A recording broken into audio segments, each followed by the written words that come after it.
Hi, this is Scott Love with RecruitingMastery.com, bringing you a special video just for one of my friends at RecruitingBlogs.com. I've got really exciting news. I want to share this with you. Check this out.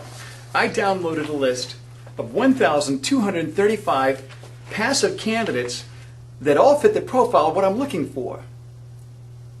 Every single one of these is totally useless if I don't know how to engage that candidate effectively over the telephone. Who has the most value? The candidate that everybody else is talking with, or the one that's next in line to be promoted that nobody else can get to?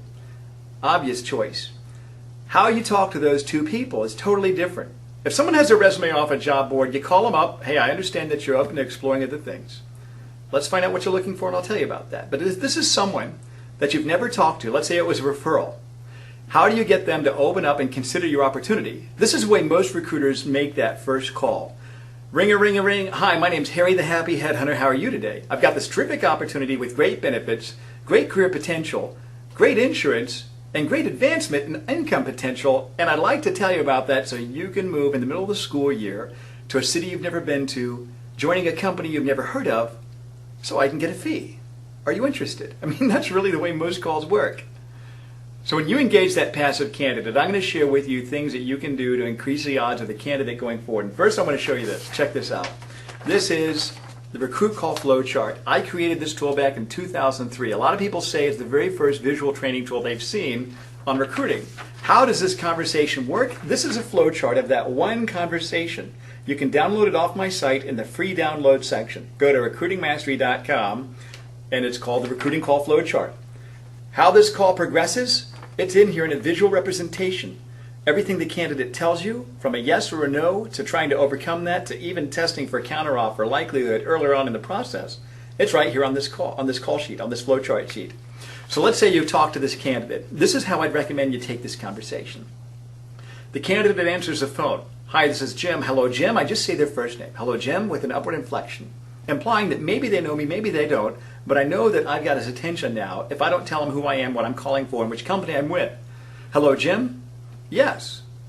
That's what you're going to get. 100% of the time, they're going to say yes. Jim, my name's Scott Love. You and I haven't talked before. I tell him that right off the bat because I don't want him not listening to me when he's trying to figure out, okay, where do I know that name from? Jim, my name's Scott Love. You and I have never talked before, but we have a common friend in Steve Smith. If it was a referral, that's how I say that. If it wasn't a referral, I say, your name came across my desk earlier today, or your name was mentioned to me in a meeting. If my manager gave me the list of prospects, your name was given to me by my manager, and I need to talk to you about something I'm working on. I don't say you're number 37 on a list of 145.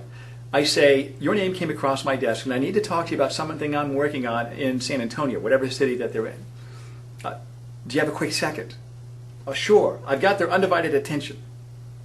Now, most recruiters, they're going to pitch the opportunity. They're going to pitch it. Don't do that. You want to find out two things from this candidate. What are the pushes and what are the pulls? What are those things that would push the candidate out of their company and pull them towards your opportunity? It's really that simple. This is about a 6-minute call. You've got to develop an authentic relationship with them in 6 minutes. A relationship that's so strong that they're going to tell you things that they only tell their spouse, how much they make and what they hate about their boss, in 6 minutes. Jim, your name came across my desk. I wanted to see if you have a quick second. Yes. I work for a company that identifies who those top performers are in the widget industry. We do executive search. And I've got a client that I'm working on, and they gave me a search, and I think your background fits what I'm looking for. I just wanted to put a call into you, Jim, just to see if you're open to hearing about other things right now. Is that something that you're open to? That's it. I'm not telling him anything about the opportunity. Now I say, are you open to hearing about things? I don't say, are you looking? Are you open to exploring other things? Are you open to checking other things out? I say, are you open to hearing? It's very passive. See, what we're trying to do is one little yes leads to the next yes, leads to the next yes, and so forth. Then what I do, I tell him, if he tells me yes he is, I'm going to find out what those pushes are and what those pulls are.